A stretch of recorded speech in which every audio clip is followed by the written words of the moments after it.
Selamat pagi, salam sejahtera buat kita semua.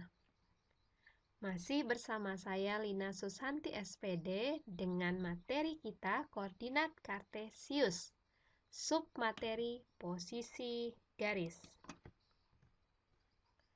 Oke, sebelum kita belajar tentang posisi garis, kita belajar dulu apa sih itu garis.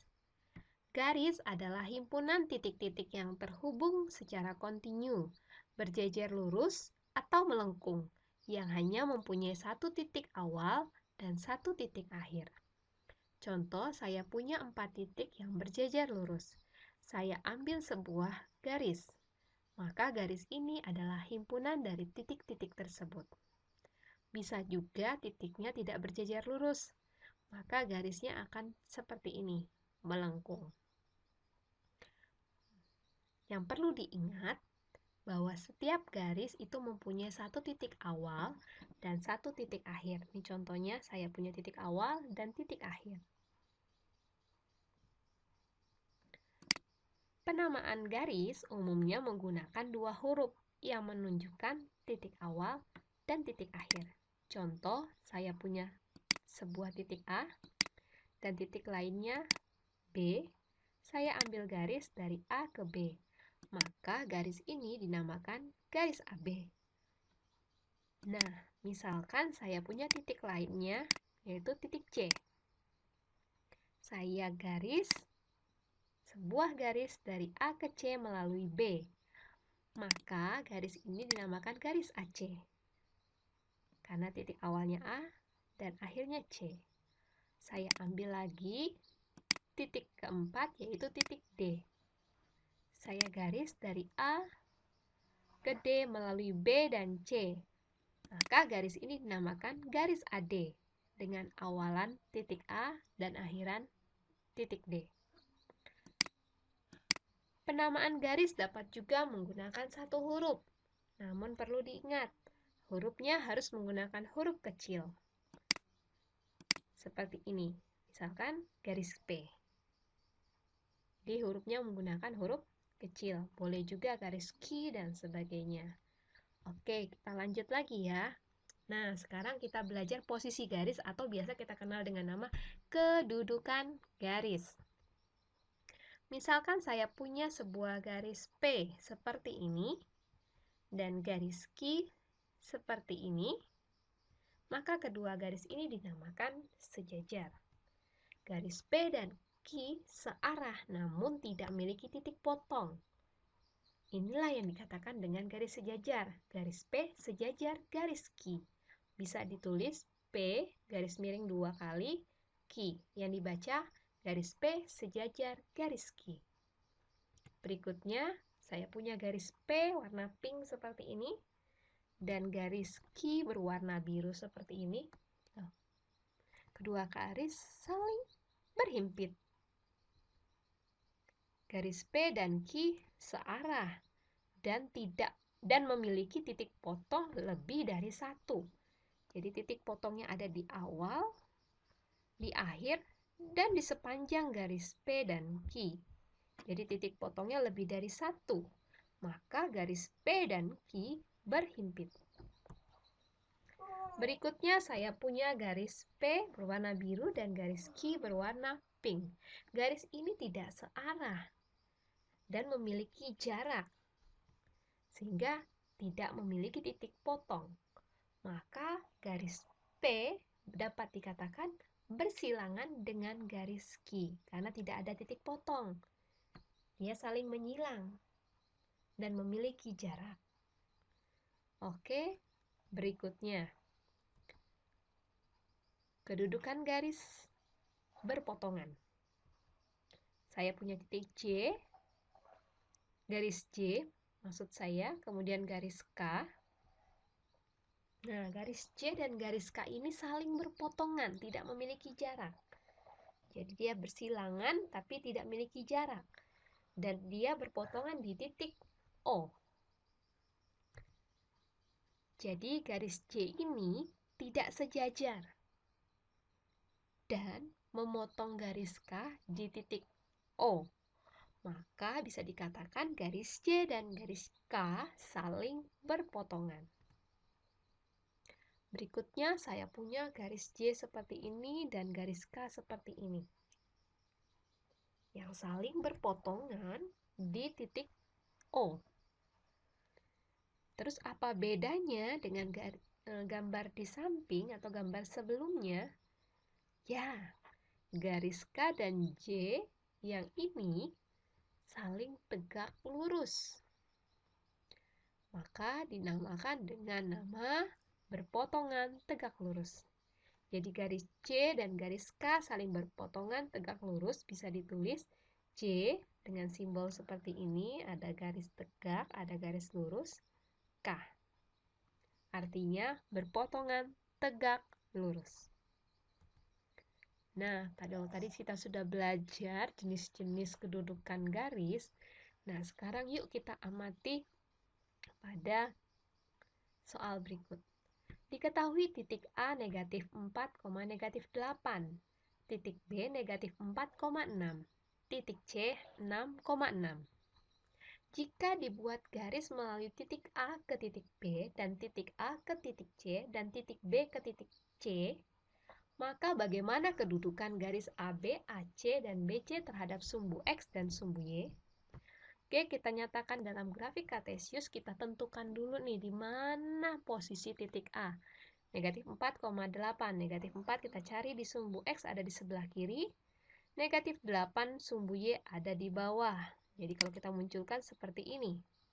Titik A. Kemudian kita cari lagi titik B. Titik B ada di posisi negatif 4,6. Negatif 4,6 ada di sini. Kemudian kita hubungkan. Nah, inilah garis AB. Bagaimana kedudukannya terhadap sumbu X? Mana sumbu X? Iya, ini sumbu X. Bagaimana kedudukannya? Apakah sejajar? Tidak, karena dia memiliki titik potong. Jadi, dan membentuk sudut 90 derajat, maka garis AB dan sumbu X itu adalah tegak lurus. Bagaimana dengan sumbu Y? Ya, garis AB dan sumbu Y tidak memiliki titik potong. Nah, kedua garis ini dinamakan sejajar. Jadi garis AB tegak lurus sumbu X dan garis AB sejajar sumbu Y. Gimana? Bisa? Kita cari kedudukan garis berikutnya, yaitu garis AC. Dengan C posisinya koordinatnya adalah 6,6 di sini ya. Kita tarik garis. Cuk. Nah, bagaimana sekarang kedudukan garis AC terhadap sumbu X dan sumbu Y? Kalau kita lihat, garis AC memotong sumbu Y juga memotong sumbu X. Jadi garis AC tidak sejajar dan tidak tegak lurus sumbu X dan sumbu Y. Atau dengan kata lain, garis AC memotong sumbu X dan sumbu Y. Berikutnya, bagaimana dengan garis BC? Terhadap sumbu X, sejajar. Terhadap sumbu Y, tegak lurus. Jadi garis BC sejajar sumbu X dan garis BC tegak lurus terhadap sumbu Y. Berikutnya, ayo tebak. Saya punya gambar seperti ini. Garis apakah yang sejajar dengan sumbu X? Kita lihat, ini sumbu X kita. Yang manakah yang sejajar? Apakah P, apakah N, atau M? Ya, benar. Garis M sejajar dengan sumbu X. Berikutnya, garis apakah yang sejajar dengan sumbu Y? Sumbu Y ini. Kemudian yang sejajar yang mana ya? Apakah garis M? Not. Garis P? Tidak. Ya, benar. Garis N. Garis N sejajar sumbu Y. Berikutnya, garis apakah yang memotong sumbu X? Mari kita cari, ini sumbu X. Yang memotong sumbu X adalah, betul, garis P. Memotong sumbu X. Di sini, titik potongnya. Garis P memotong sumbu X di titik negatif 3,0. Menurut kalian, apakah ada garis lain yang memotong sumbu X? Mari kita amati. Wow, sumbu X dan sumbu Y saling berpotongan tegak lurus. Di sini titik potongnya. Jadi sumbu Y memotong sumbu X di titik 0,0. Yang terakhir, garis apakah yang saling berpotongan tegak lurus selain sumbu X dan sumbu Y? Nah, sumbu X dan sumbu Y saling berpotongan tegak lurus. Kira-kira ada nggak ya yang lain yang saling berpotongan tegak lurus seperti sumbu X dan sumbu Y? Wah, itu dia. Garis M dan N saling berpotongan tegak lurus. Berikutnya, ayo kita mencoba. Gambarlah garis R yang tegak lurus sumbu X. Berada di sebelah kiri berjarak 3 satuan dari sumbu Y. Kita tampilkan grafik kartesiusnya dulu ya. Oke, kita lanjut. Dikatakan garis R tegak lurus sumbu X. Sumbu X seperti ini. Lurus.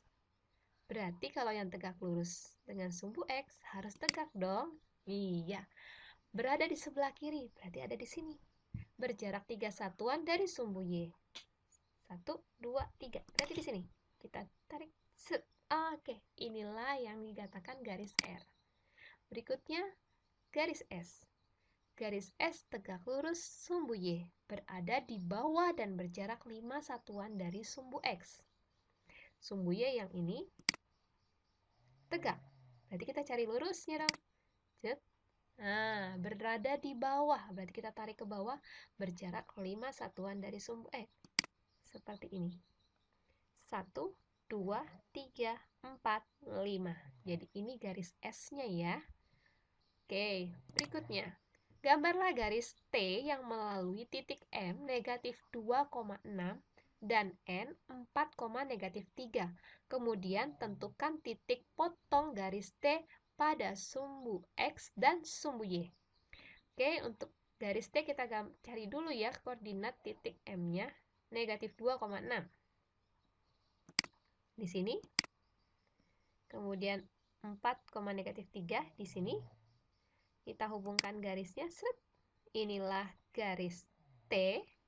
Nah, sekarang mari kita tentukan titik potong garis T terhadap sumbu X. Garis T memotong sumbu X di sini. 2,0. Memotong sumbu Y di sini. 0,3. Jadi, koordinat titik potong garis T terhadap sumbu X adalah 2,0 dan terhadap sumbu Y adalah 0,3. Selanjutnya, saya punya kuis nih. Diketahui garis K1 melalui 1,0.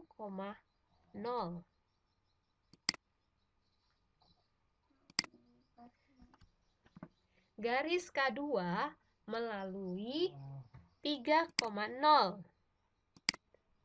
Ini. Kemudian garis K3 melalui titik C 6,0. Seperti ini. Garis K4 melalui titik D seperti ini. 10,0. Nah, tentukan koordinat titik J pada garis K10. Kita cari. Kalau tadi kita lihat di sini 1, 3, kemudian 6, 10. Ditambah 1, ditambah 2, ditambah 3, ditambah 4. Berarti berikutnya ditambah berapa? Benar, ditambah 5. Iya. Dapat deh, garis K5 ada di posisi 15,0. Nah, yang ditanya adalah garis K10 melalui titik Y. Berapa koordinat titik Y-nya? Oke. Nah, kalau kalian perhatikan amati baik-baik, koordinat titik A sampai D terdapat pola pada nilai X-nya, sementara Y-nya tetap 0 ya. Yaitu 1, 3, 6, 10, ditambah 2, ditambah 3, ditambah 4, dan seterusnya pasti ditambah 5, tambah 6. Ya, kalau kita lanjutkan akan seperti ini. Tambah 2, 3, tambah 3 tambah 3, 6, 6 tambah 4, 10, 10 tambah 5, 15, 15 tambah 6, 21, 21 tambah 7, 28, 28 tambah 8, 36, 36 ditambah 9, 45, 45 ditambah, ya betul, 10, hasilnya 55. Jadi koordinat titik J-nya adalah 55,0. Gimana? Mudah kan? Nah, untuk kuis ini sebenarnya adalah gabungan dari dua materi, yaitu materi sebelumnya, pola bilangan, dan koordinat kartesius. Oke, terima kasih buat kalian semua yang menyaksikan tayangan ini. Semoga bermanfaat. Jangan ada kata menyerah untuk berbuat hal yang baik selama masih ada kesempatan. See you next time. Senang bisa berbagi dengan Anda.